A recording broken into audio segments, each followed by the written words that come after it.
So here we are here with item number 12, the draft submission on the Natural and Built Environment Bill and Spatial Planning Bill.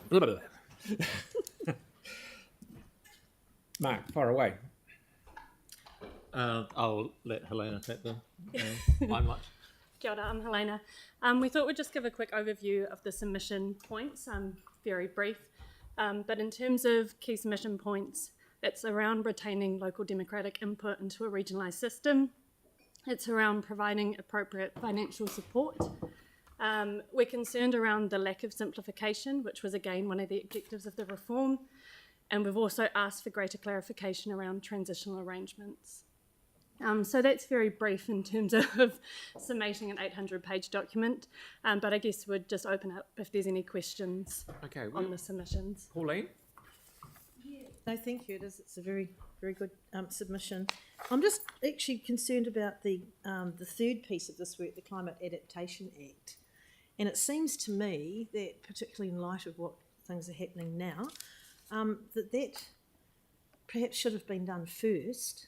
Obviously, it hasn't been done first. Could we state quite clearly that, what in your view would be the chances of us suggesting that they pause this work and complete the Climate Adaptation Act and then bring them all together? What's your view on that? Is that more sensible? Yes, it would be. Yes, we have made a point that they need to have considered also the national planning framework, which is to follow on, and will provide more clarity of how they're going to prioritise competing outcomes. It seems somewhat disjointed, and we've made that point in the submission, but we'll seek to reinforce it to recognise that the Climate Adaptation Bill should also be alongside the other two bills to enable a full comprehensive overview of what is proposed. Yes. Because the Natural and Built Environment Bill provides a framework for preparing plans and recognises that climate change needs to be considered, but without the Climate Adaptation Bill you haven't got the full picture. So I think if we could perhaps make that very strong, and even at the beginning would be quite good. And then I just had another question too. It's around I just read an article over the Christmas period, and it was just questioning the term freshwater ecological integrity, and it's a phrase just left for the minister of the time to define. And isn't that a very weak link in there? I mean, so what could we do about that? Request that work be done on a definition of that? Yeah, we can look to put that into the submission around other matters as well. We haven't addressed it in the current submission, but we can. So you could put it in? Yeah. Oh, that's great. Thank you. Okay, any other questions, Tyler? Hi. I talked to a few of my colleagues about this bill around the country, and one of the things that they noted was that the bill had a very limited emphasis on the built-in part of the bill. Where do you guys stand on that? That's a view that's coming through. We're also involved in the Canterbury Mayoral Forum submission, and that's a point that's been raised in the Canterbury Mayoral Forum submission around the lack of reference to built. It's not a submission point that we specifically make in our submission.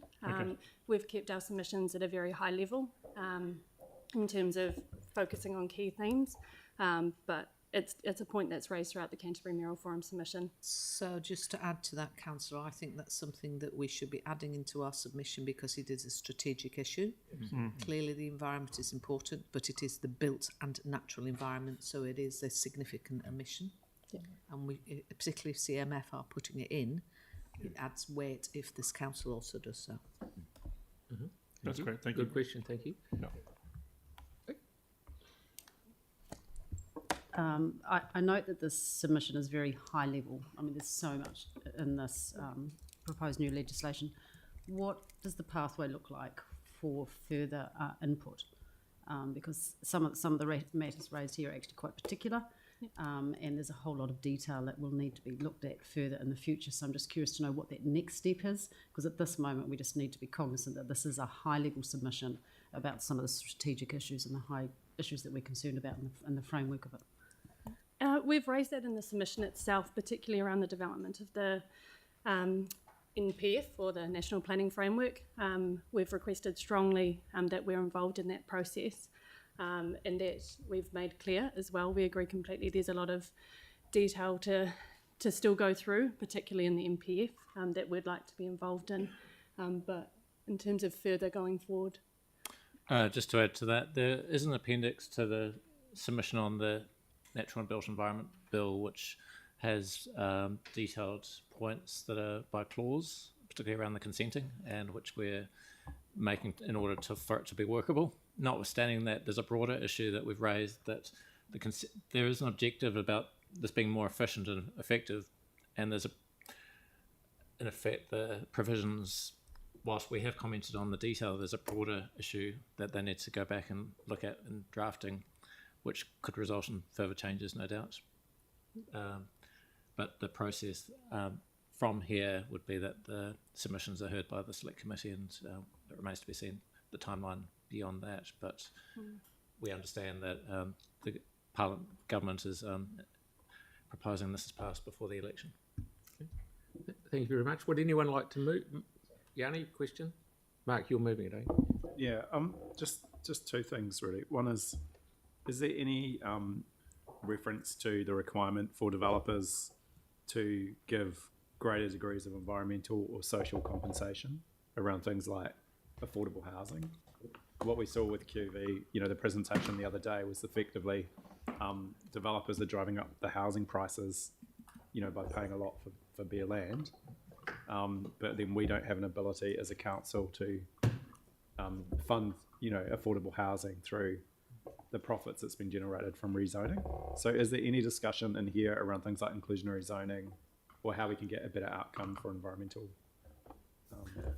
So the question of whether we can introduce inclusionary zoning into our district, into the new plans prepared under the legislation, proposed legislation, has been considered. We looked at that closely and established that the new proposed legislation would enable us to require transitional zoning as a tool to require affordable housing as a proportion of development. So that's something we've looked at specifically. Do you want to comment on the... Sorry, just to be clear, so we effectively, when this spatial plan's done, there could be a policy that says something like, if the land gets rezoned, 25% of the value of that development or land has to go back into affordable social housing.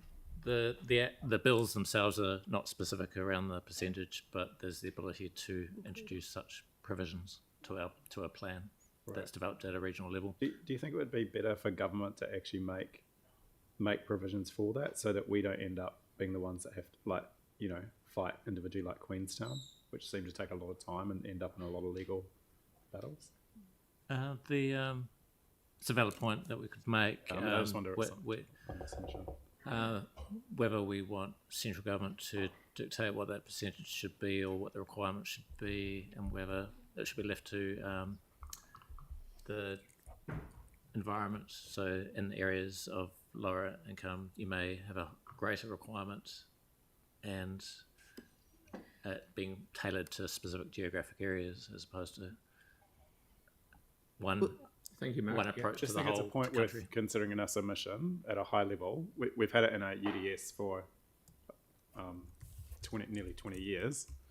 We haven't really been able to deliver on it, but it would be good to just think about a more simpler and efficient way, if it's something we chose to do at a region, to get support from government to do. So, Councillor Johansson, I think the issue of the principle is absolutely right, and I think the submission could reflect that. The issue of the percentage should be a matter that should be determined locally for local circumstances. We regularly hear members talk about one size does not fit all in New Zealand, and I think that applies specifically quite easily to this matter. Yeah. You may wish to have higher, lower, whatever it may be.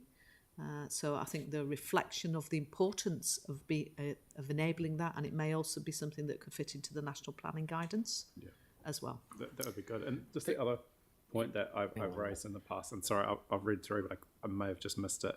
But in the past, we've sort of advocated for a community planning centres to be established to enable the community to participate in district planning, and there's still a huge barrier for local communities because of the high cost involved with expert advice, participating in the process, where those who don't have access to that often end up in a significant disadvantage. And I think in one of the earlier exposure drafts, there was kind of reference to getting more people involved, but there's nothing really tangible that's been suggested. So yeah, we've also raised a submission point, particularly around the development of regional spatial strategies, that there needs to be the clause around public participation needs to be strengthened. It only says to encourage at the moment, so that's again a submission point around requiring or strengthening that provision around public participation, because as we read it at the moment, it's weak.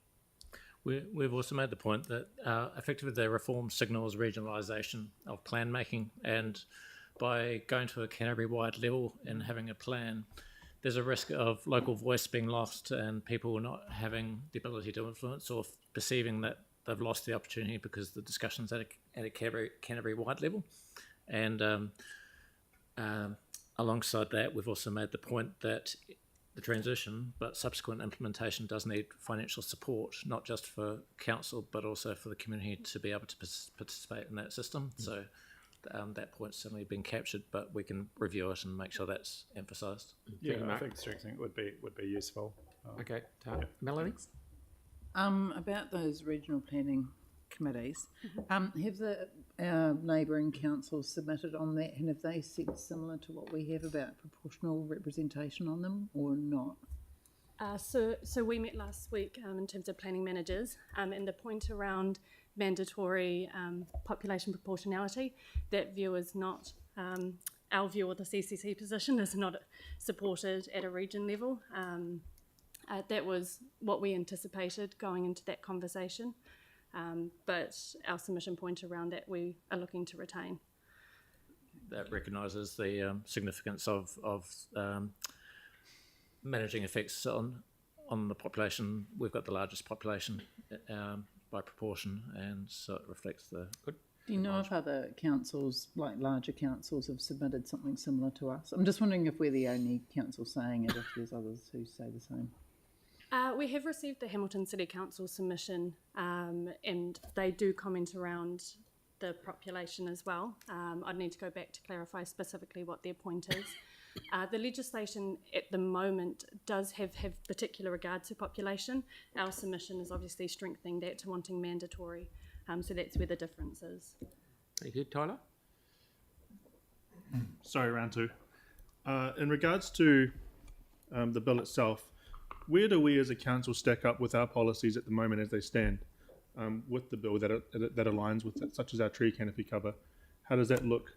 And is there any internal work that we need to do further to be able to match up to that? So in terms of tree canopy and the approach being taken through Plan Change 14, the bills provide the national framework and then would be implemented by way of plans at a regional level.